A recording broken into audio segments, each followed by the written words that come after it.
రాష్ట్ర ప్రజలకు జీఎస్టీ అర్థం కావాలన్న సీఎం చంద్రబాబు, తన రాజకీయ జీవితంలో కమర్షియల్ ట్యాక్స్ చూశారన్న ముఖ్యమంత్రి. ట్యాక్స్ అనేది కాంప్లికేటెడ్ అయిపోయిందన్న చంద్రబాబు.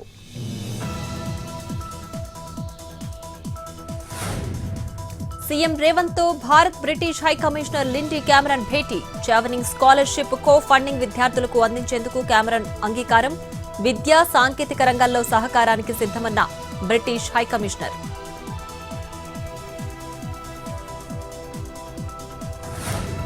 సీఎం చంద్రబాబుపై మరోమారు జగన్ ఫైర్. చంద్రబాబు పేదల వ్యతిరేకి అని ఇంకోసారి నిరూపితమైందన్న వైసీపీ అధినేత.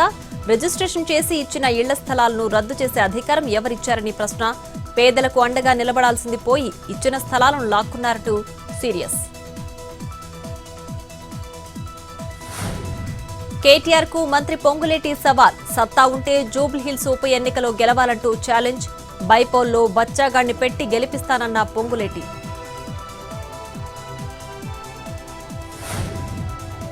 పెన్షన్ పథకంపై శాసనమండలిలో క్వశ్చన్ అవర్.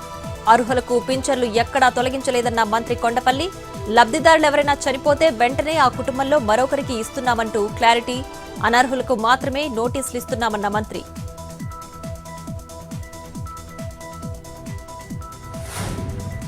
వైసీపీ జిల్లా అధ్యక్షుడు అనంత వెంకట్రామరెడ్డిపై జేసీ ప్రభాకర్ రెడ్డి ఫైర్. కేతిరెడ్డి పెద్దారెడ్డికి ఇచ్చిన సుప్రీంకోర్టు ఆర్డర్లో ఏముందో చూడాలన్న జేసీ.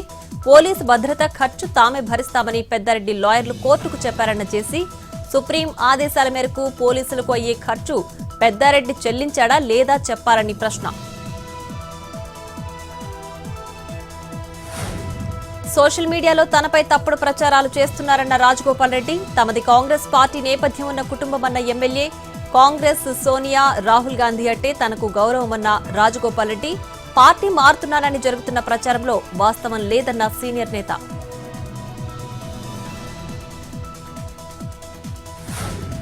ఏపీ లిక్కర్ స్కామ్ కేసులో ముగిసిన ఈడీ సోదాలు. వ్యాపారవేత్త బూరుగు రమేష్, ఆయన కుమారుడు విక్రాంత్ నివాసాల్లో సోదాల్లో కీలక పత్రాలు స్వాధీనం చేసుకున్న అధికారులు.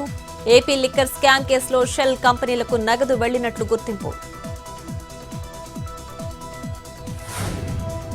విశాఖ నుంచి హైదరాబాద్ వెళుతున్న ఎయిర్ ఇండియా విమానానికి తప్పిన ప్రమాదం. గాల్లో ఎగిరిన కాసేపటికే ఫ్లైట్లో సాంకేతిక లోపం గుర్తింపు. విమానం రెక్కల్లో పక్షి ఇరుక్కున్నట్లు గుర్తించిన పైలట్. విమానాన్ని వెంటనే వెనక్కి మళ్లించి విశాఖలో సేఫ్ గా ల్యాండ్ చేసిన పైలట్.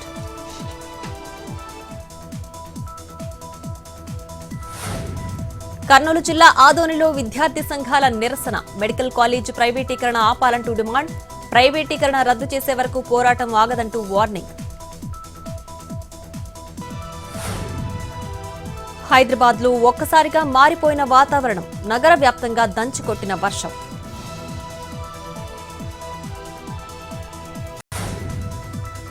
జోగులాంబ గద్వాల జిల్లా బోయలగూడెంలో గంజాయి గుట్టు చప్పుడు కాకుండా పత్తి, మిరప పంటల్లో గంజాయి మొక్కల పెంపకం. నిందితుడిని అరెస్ట్ చేసి రిమాండ్కు తరలించిన పోలీసులు.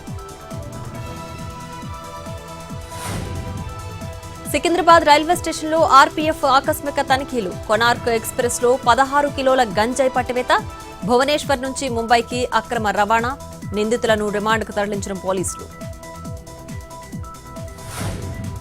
కాకినాడ జిల్లా గొల్లపాలెం కుయ్యేరు రోడ్డు పనులు ప్రారంభించాలంటూ గ్రామస్తుల నిరసన. రోడ్డు మీదే వంట వార్పు, సామూహిక భోజనాలు చేసిన గ్రామస్తులు.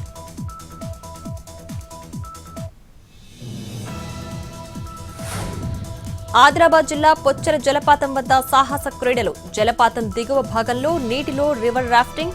భవిష్యత్తులో నిర్వహించిన సాహస క్రీడలకు ట్రయల్ రన్ నిర్వహించిన అధికారులు.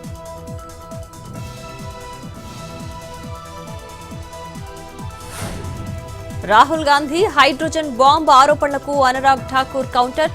రాహుల్ ఆరోపణల్లో పసల్ లేదన్న బీజేపీ ఎంపీ.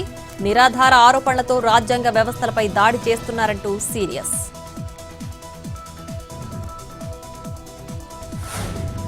విష్ణుమూర్తి విగ్రహంపై తన వ్యాఖ్యలను వక్రీకరించారన్న సీజేఐ గవాయ్. తాను అన్ని మతాలను గౌరవిస్తానన్న సీజేఐ. తన కామెంట్స్ ను తప్పుగా అర్థం చేసుకున్నారన్న గవాయ్.